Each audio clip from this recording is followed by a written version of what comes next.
প্রিয় প্রাক-প্রাথমিক শ্রেণীর শিক্ষার্থীরা, প্রথম পর্যায়ক্রমিক মূল্যায়নে বাংলা বিষয়ে তোমাদের কী ধরনের প্রশ্নপত্র হতে পারে এই ভিডিওতে তা আলোচনা করব।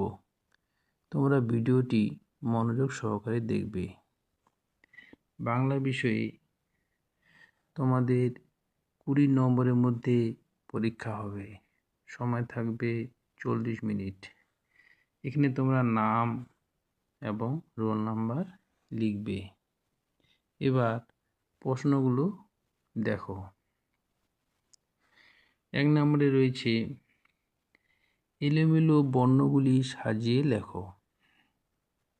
তাহলে এখানে রয়েছে দীর্ঘই, হ্রস্ব, সরেয়া, হ্রস্বই, সরিয়, দীর্ঘ। সাজিয়ে লিখলে দেখো সরিয়, সরেয়া, হ্রস্বই, দীর্ঘই, হ্রস্ব, দীর্ঘ। 2 নম্বরে দেখো পরের বর্ণ লেখো। ক নাম্বার এ, এখানে রয়েছে এ, এর পরে ওই। খ নাম্বার ক এর পরে খ। গ নাম্বার দীর্ঘের পরে হ্রস্ব।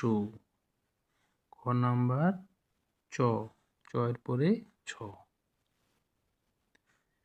3 নম্বরে দেখো ক থেকে বর্গীকার্য পর্যন্ত লেখো।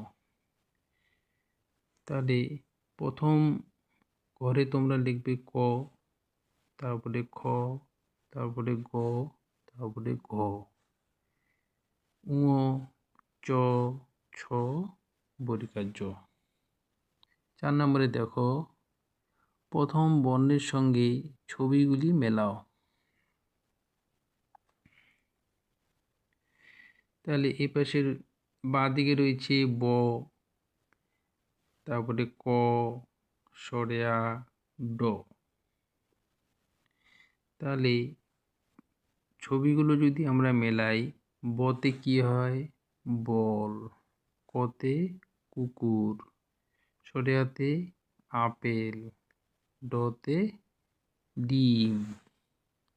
এভাবে তোমরা মেলাবে। 5 নাম্বার দেখে দেখে সুন্দর করে লেখো।